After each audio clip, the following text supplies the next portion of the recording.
Assalamualaikum warahmatullahi wabarakatuh. Pamirsa subscriber dongeng Kisunda anu satiasa tuhu manco di mana wae ayana. Dina dangat ayana urang medara deui carepon tina majalah Mangle tahun 1858 nomor 7. Carepon anu baris kapidangkeun judulna Dedemit Nyiliwuri. Ye nu nganggitna ieu teh nganggosan di asma pamiarsanya Ki Toloheor. Sumangga supados teu nyangkolong teuing kana waktos wilujeng ngadangukeun. Kuring ngumbara di kampung antara Situ Pamulang jeung Kebayoran lama kakarasa bulan dumeh nuturkeun katineng sanggeus mitoha tilar dunya. Ari padumukan teh jauh ti jalan gede sapanjang jalan nepi ka Buruan ngaliwatan pahumaan jeung kebon euris sabudeurna. Dikencak katuhun imah kebon awi tonggoheunana aya pajaratan heubeul geus taya nu ngurus. Di Buruan aya tangkal jambu keur sedang buahan sakuriling palataran sepi combrek pika keueungeun. Kuring boga bojo ka Nyi Sukarsih geus 3 bulan sanajan kaitung anyar keneh panganten oge da puguh tukang ngider ulin peuting. Ayeuna kapaksa kudu ngabager-bager maneh nganter ka hayang bojo nyicingan imah warisan mitoha teu betah namah nataku. Geus jadi kabiasaan upama rek kuli kulantaran kapagawean jauh bojo teh sok hudang subuh kerah-kerih nyadiakeun dahareun. Ari dina poe Salasa kulantaran hudangna peuting teuing sanggeus kuring dahar isuk-isuk pamajikan mondok deui. Balik ti pagawean anu sasarina sok mapagkeun harita mah teu aya.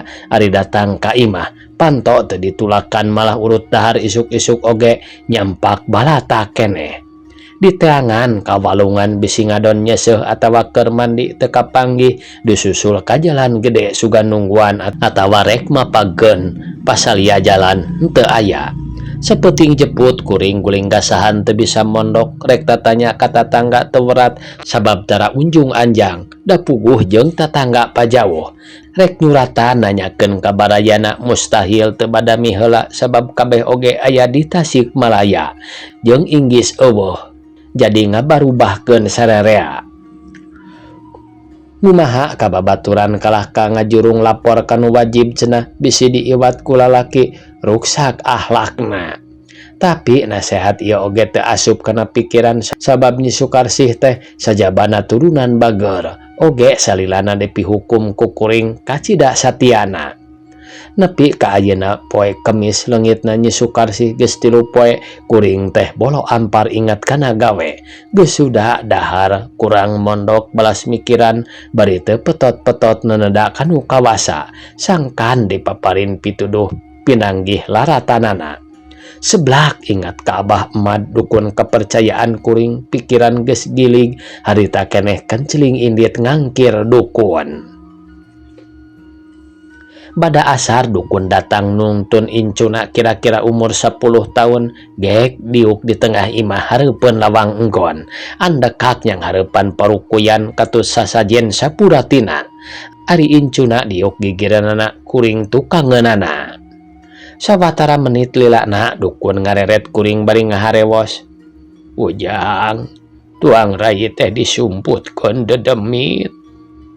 Gebeg kuring rewas teu bisa nembalan ukur dijawab ku unggel. Di parancahanana ku dukun nepi ka wanci magrib teu aya kajadian naon-naon tapi barang dur bedug wanci isya. Hawar-hawar ti jauhna imah ngadak-ngadak ngarieg di barengan sola awewe tinggarendeng di jero enggon siga nu keur baradame. Teu lila sola nu tinggarendeng jempe anak kurunyung teh Nyi Sukarsih nyamperkeun bari mesem nanya dukun. Gening aya tamu parantos lami. Cici kuring geus poho kaera ngegero bari ngarangkul pamajikan. Dukun nyamperkeun ngulas-ngulaskeun cai doa kana beungeut Nyi Sukarsih. Karuwas katut kasono pacampur jeung kaheran kuring teu paler dumeh bojo geus aya sabab datangna teh bari teu kireum-kireum taya kaheran. Malah dirangkulan jeung diparancahan oge kekepesan semu eraeun. Kuring panasaran nanya, "Ci, di mana Cici teh?" Indit ninggalkeun imah teu bebeja teu carita ka akang. Abdi teh dipenta tulung mangnyieunkeun liwat nasi kebuli ku Ibu Maryam. Didinya ditongoh omongna bari nunjuk. Kuring keheul reka mana-mana oge moal nyaram asal bebeja seperti sasari. Nah teu melang ninggalkeun imah geus 3 poe 3 peuting. Dukun nempas angkat dinten Salasa ti pangkuleman mulih wengi ieu Jumaah ka pangkuleman deui. Olis teh dicanda ku Ibu Maryam nu ngagogoh ieu lembur. Ari calikna ditonggo margi didinya pajaratanana. Sajungjongan mah nyisukai sih ngahulang bae sanggeus inget sageruk cerik ruas kareureuhnakeun sabab rasana indit ti imah teh acan dela. Riag deui imah ngariag sababaraha kali reket panto engab hiliwir angin tembus. Tiris satulang sandi tapi awak cipruk karinget dina punduk kuring asa aya nu nangkod. Ari rek nangtung tuur ngadegdeg meuni nyorocod antukna paplong-plong jeung dukun. Bari ngupahan pamajikan nu sumegruk dina lahunan. Dukun ngajengkat rarat-reret bari ngomong, "Teu ningali pun incu kamana leosna dio budak teh?" "Har, tadi mah calikna hareupeun abdi," kuring ngajawab gugup. Budak ditempuan di jero imah ka dapur terus kaburuan bari dicalukan. "Ucu, Ucu, Ucu, di mana Ucu teh? Hayu urang balik." Kuring jeung bojo sanajan bari sieun mawa lampu tempel milu ngubak neangan tapi weleh teu kapanggih. Nyisukarsih salamet ayeuna incu dukun ngadak-ngadak leungit. Sanggeus neangan budak weleh teu kapanggih dukun menta parukuyan sok ku kuring diasongkeun. Geurentes dukun mapatkeun parancahna. Kerekek, kerekek, krak, dorok-dok, kubrag. Dahan tangkal jambu penggas bareng jeung aya budak ragrag tapi geus ngejah-jara kawas mayit. "Entong gugup ulah reuas, cobi ka dieu sing cakot tingali."